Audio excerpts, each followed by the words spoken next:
Oke, di video kali ini saya ingin memberikan transfer update kembali karena sudah 3 minggu ya saya nggak membuat konten YouTube karena memang ada pekerjaan yang saya nggak bisa tinggalin. Tapi untuk saat ini saya sudah bisa kembali lagi fokus ya untuk menemani kalian sama-sama mengikuti perkembangan seputar sepak bola Indonesia. Kita langsung mulai dulu dari Persib Bandung ya. Persib Bandung secara resmi telah mendatangkan Edo Febriansyah, Iputu Gede, dan juga Rian Kurnia. Artinya kalau dibilang 3 pemain ini ya sesuai dari keinginannya Luis Milla ya. Kalau kita lihat Edo Febriansyah, ini kan posisi naturalnya sebagai back kiri.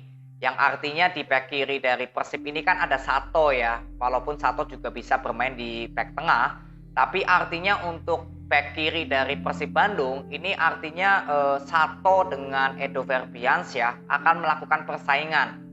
Ya, jadi sama-sama berebut posisi untuk di starting line up ya. Jadi cukup bagus ada persaingan di back kiri. Karena Rumah Kick saya sudah mendapatkan infonya tadi dia di websitenya Persib Bandung ini sudah gak berseragam Persib lagi di musim depan. Jadi ya hanya menyisakan Sato dan juga Edo Febriansyah ya. Yang saya tahu ini 2 pemain yang sama-sama cukup penting di Liga Indonesia musim lalu.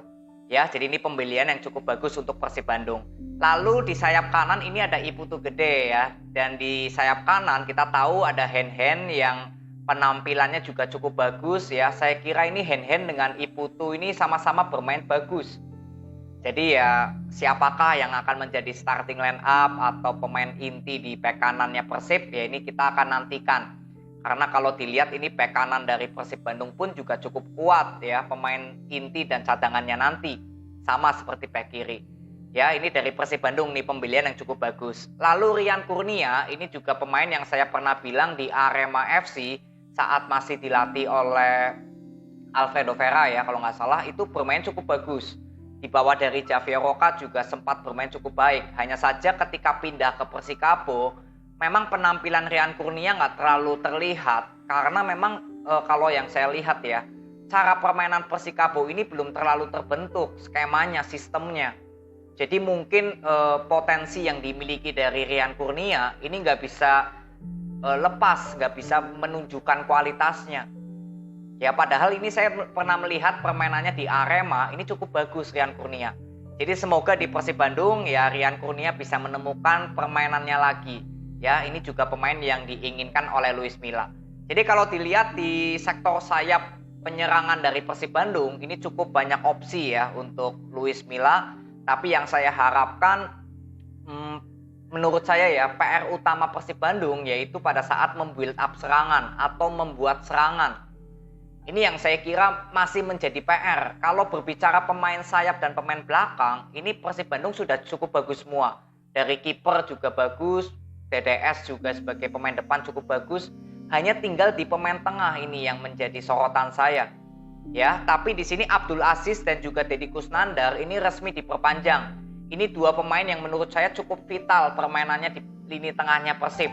Saya sudah berapa kali bilang ya, lini tengah Persib Bandung menurut saya yang paling baik itu Deddy Kusnandar. Ya, bukan Klok tapi Deddy Kusnandar. Jadi menurut saya Persib Bandung ya tinggal menunggu aja sebenarnya siapakah yang akan menjadi trio di lini tengahnya Persib Bandung. Apakah Rahmat Irianto atau ada Abdul Aziz ya karena posisinya kan sama ya. Atau Rahmat Irianto juga bisa bermain di back tengah. Ini kita akan nantikan dulu karena menurut saya Luis Milla ini bersama Persib Bandung PR-nya hanya saat membuild up serangan melalui sektor tengah. Ini ya. Jadi untuk Persib Bandung ya saya kira sudah cukup bagus ya perpanjangan kontraknya. Fred Butuan juga sama sudah diperpanjang. Ini juga pemain sayap yang cukup baik. Jadi untuk Persib Bandung ya untuk saat ini sudah cukup bagus ya untuk pergerakan transfernya. Dan menurut saya ya pembelian Edo Febriansyah ya yang paling spektakuler lah untuk Persib Bandung mempersiapkan di musim depan. Lalu next kita ke Persebaya Surabaya ya. Persebaya Surabaya kemarin resmi mendatangkan Ferdinand Sinaga. Lalu sebelumnya ada Kasim Botan dari Bayangkara, Yohanes Kandaimu dari Persita Tangerang, lalu ada Wildan Ramdhani juga dari Persita, ada Ripal ya dari Bayangkara dan ada Kadek Raditya ya. Jadi artinya untuk Persebaya Surabaya memang di musim transfer kali ini cukup aktif ya dan membeli pemainnya pun sebenarnya kalau dibilang sudah matang, ini belum menuju ke sana ya, belum terlalu matang. Tapi kalau boleh dibilang prospek pemain-pemain yang dibeli oleh Persebaya ini cukup bagus potensinya untuk ya mungkin diorbitkan lah untuk Persebaya Surabaya nanti. Ripal Wahyudi ya ini di Bayangkara memang sering masuk dari bangku cadangan. Ya saya kira untuk Ripal Wahyudi ini kan posisinya sama seperti Andre ya atau M Hidayat. Jadi ya kita akan lihat persaingan di gelandang bertahan dari Persebaya ya, karena stok pemain gelandang bertahan dari Persebaya ini saya kira sudah cukup kuat ya. Ada M Hidayat, ada Andre, ada ya Ripal Wahyudi ya, Alwi juga seringkali bisa menjadi gelandang bertahan. Ini tinggal akan kita lihat ya. Tapi artinya untuk Ripal Wahyudi ya semoga bisa melakukan persaingan ya dengan Andre juga yang sudah diperpanjang kontraknya ini Andre. Lalu untuk Kadek Aditya ini saya belum terlalu mengerti banget cara permainannya ya. Kita akan menantikan aja untuk Kadek Aditya. Lalu Kasim Botan ini pemain yang cukup bagus menurut saya bersama dengan Bayangkara. Berapa kali melakukan interceptnya ini Kasim Botan cukup mengerikan ini. Finishingnya juga cukup bagus untuk Kasim Botan. Ya, jadi untuk Kasim Botan saya kira akan memperkuat lini tengah ataupun juga bisa bermain di sayap kanan kiri. Ya kita akan lihat ya Coach Aji akan menaruh Kasim Botan di posisi mana. Lalu Yohanes Kandaimu ini juga pemain belakang yang cukup bagus bersama Persita. Kita tahu ya Persita Tangerang semenjak diduetkan dengan Yohanes Kandaimu dengan Gusenov, ini pertahanan dari Persita Tangerang ini cukup bagus sekali. Hampir untuk musuh mencetak gol ini cukup kesulitan. Jadi saya kira Yohanes Kandaimu ini pembelian yang cukup bagus dilakukan oleh Persebaya Surabaya. Karena jelas ya di musim sebelumnya bersama Persita ini bisa memberikan perform yang baik. Tinggal ya keputusan-keputusan untuk melakukan marking di area kotak penalti. Ini Yohanes Kandaimu seringkali ceroboh gitu aja. Tapi sisanya ya overall cukup bagus ya. Hanya untuk keputusan di area kotak penalti. Semoga nggak memberikan seperti pelanggaran-pelanggaran kecil lah di area kotak penalti atau area terlarang dari pertahanan Persebaya.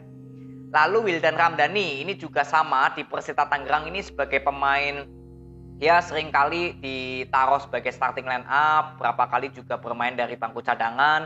Jadi Wildan ini memang prospeknya cukup bagus ya, pemain yang memiliki potensi cukup baik, usianya juga masih boleh dibilang masih muda ini Wildan. Ya tinggal nanti di Persebaya Surabaya bersama Coach Aji ya semoga bisa dipoles ya lebih baik lagi. Ya jam terbangnya juga semoga Wildan bisa ya mungkin akan menggantikan posisinya Noviandani di sebelah kanan ya, atau mungkin Yamamoto kalau misalkan ingin melakukan rolling ya atau pergantian pemain ini. Ya, jadi ini pembelian yang cukup bagus juga dari Persebaya Surabaya. Lalu yang terakhir Ferdinand Sinaga, ini kemarin di Persis Solo saya memang nggak terlalu melihat Ferdinand Sinaga ini gacor gitu ya, atau untuk menciptakan gol ini bagus. Tapi semoga ya di Persebaya Surabaya kalau kita lihat kan Coach Aji berapa kali saya sudah bilang menyukai ya untuk pemain depan yang sering kali membuka ruang atau mencari bola. Nah ini Ferdinand Sinaga memang cocok ya, tipenya ini seperti ya Victor ataupun mirip dengan Samsul Arif ya. Ini memang Coach Aji menginginkan pemain-pemain depan yang seperti ini. Jadi semoga untuk Ferdinand Sinaga ya bisa membawa Persebaya Surabaya lebih baik lagi ya di musim depan dalam hal menciptakan gol ya. Mungkin ini bisa menjadi opsi penggantinya Paulo Victor ya jika mengalami cedera atau kecapean. Ini dari Persebaya Surabaya. Lalu next dari PSM Makassar ya. PSM Makassar ini terakhir saya membaca Instagram resminya PSM, ini kehilangan Agung Manam ya.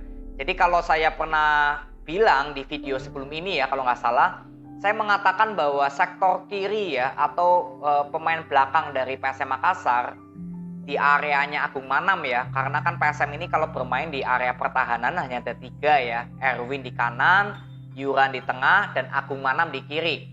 Nah di sini memang ada Tahar ya, ada Saifuddin Tahar yang bisa menggantikan posisinya Agung Manam. Tapi kalau saya pernah katakan Agung Manam ini lebih baik levelnya daripada Saifuddin Tahar. Untuk masalah membuild up serangan, Agung Manam ini juga bisa minimal membawa bola ya. Skill individunya juga berapa kali lebih baik daripada Saifuddin Tahar. Jadi semoga dengan kehilangan Agung Manam ya PSM Makassar bisa mencari pengganti yang sepadan. Karena kan saat ini memang PSM Makassar belum tahu ya siapa pemain yang akan didatangkan. Tapi memang seperti yang saya pernah bilang, PSM Makassar memang sepertinya lagi fokus untuk ya membenahi dulu untuk pemain-pemain yang kemarin ya. Semoga bisa diperpanjang semua. Dan ternyata benar sekali, Rashid Bakri, lalu ada Pluim ya, M. Arfan, ini sudah resmi diperpanjang. Lalu ada pemain-pemain lainnya ya, yang mungkin kalian ada yang tahu silakan berikan di kolom komentar. Jadi artinya untuk Pluim, M. Arfan, ya Rashid Bakri juga ini pemain yang cukup penting. Walaupun memang Rashid Bakri juga masih jarang ya untuk bermain dari starting line up. Tapi artinya untuk PSM Makassar saya kira memang untuk pemain-pemain yang dipertahankan seperti duo Sayuri, ya lalu Kenzo yang akhirnya sudah resmi diperpanjang, Everton juga sama resmi diperpanjang. Ya artinya untuk skuad PSM Makassar di musim lalu dengan nanti di musim depan ya nggak terlalu banyak perubahan. Ini semua sudah sesuai yang diinginkan oleh Bernardo Tavares ya. Jadi tinggal melanjutkan aja. Atau mungkin nanti akan mendatangkan pemain ya untuk mengisi kekosongan di posisi back kirinya itu yang tadi saya bilang ya, menggantikan posisinya Agung Manam. Karena kalau saya bilang ya levelnya Saifuddin Tahar ini masih lebih baik Agung Manam gitu. Ya, jadi nanti kita akan tunggu ya PSM Makassar akan mendatangkan siapa. Lalu Samuel Kretinsen ya, ini juga nggak diperpanjang. Lalu ada Dalen Doke, ini juga pemain yang memang nggak terlalu banyak mendapatkan jam terbang ya di PSM Makassar. Jadi semoga untuk Samuel, lalu ada Doke ya, semoga bisa memperoleh tim baru dan semoga bisa melanjutkan karirnya kalian di tim barunya nanti dengan bagus ya. Ini untuk PSM Makassar. Lalu next dari Persik Kediri ya, ini Persik Kediri juga secara resmi sudah memenuhi kriteria pemain asing ya setelah PT LIB dengan PSSI memberikan lampu hijau untuk 5 pemain asing dan 1 pemain ASEAN. Ini Persik Kediri sudah lengkap semua ya. Jadi untuk Flavio ya, kita bahas dulu Flavio akhirnya diperpanjang. Apakah saya setuju? Ya saya setuju. Ya Flavio ini kalau boleh saya bilang, saya pernah katakan Flavio memang cocok untuk bermain di sayap kiri karena Pedro Paulo ini kan sudah resmi didatangkan sebagai pemain depan. Ya mungkin untuk Flavio lebih cocoknya bermain di sayap kiri karena memiliki kecepatan acceleration yang cukup baik. Hanya saja memang yang saya nggak suka dari Flavio ini hanya satu, yaitu kontrol bolanya. Ini yang saya pernah beberapa kali bilang, kenapa saya tidak begitu menyukai Flavio gitu ya. Itu karena kontrol bolanya aja sebenarnya. Untuk masalah visi permainannya, lalu sprintnya gitu ya, skill individunya itu memang cukup bagus. Tapi untuk dribbling bola dan first touch ya, sentuhan pertama ketika mendapatkan passing dari Renan Silva atau Adi Eko gitu misalkan, ini berapa kali first touch-nya ini nggak terlalu baik untuk Flavio. Apalagi posisinya kemarin ditaruh di target man.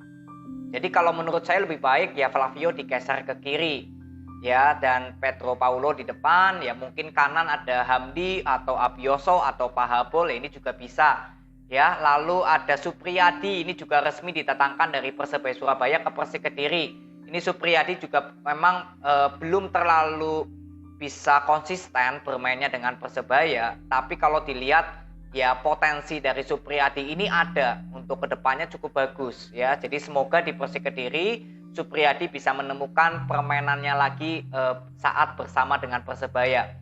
Karena di musim kemarin sebenarnya Supriyadi nggak terlalu perform banget. Beda seperti di 2 musim lalu bersama Persebaya. Itu saya kira justru penampilan Supriyadi cukup bagus.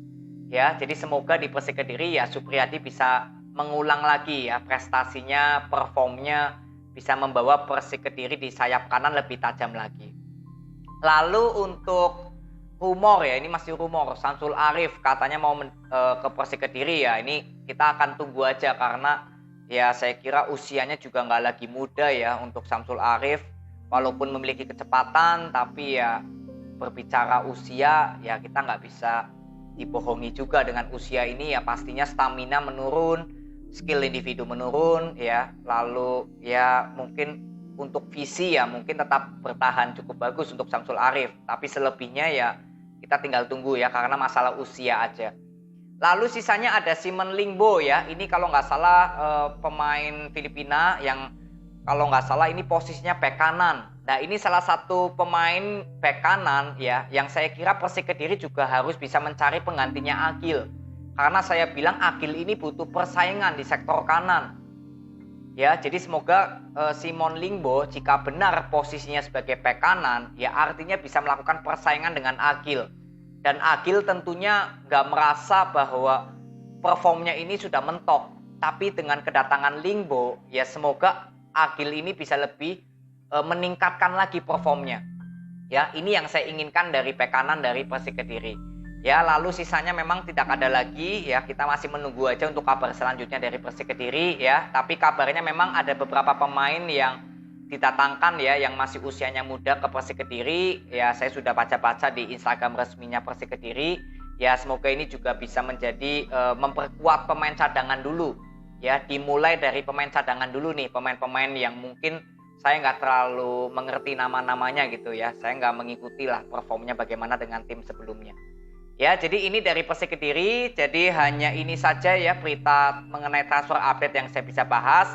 Mungkin besok saya akan bahas PSS Sleman, Persita Tangerang, Arema, PSIS Semarang ya. Karena kalau saya jadikan semua waktunya kepanjangan. Ya, jadi ini aja. Terima kasih. Sampai ketemu di video berikutnya. See you.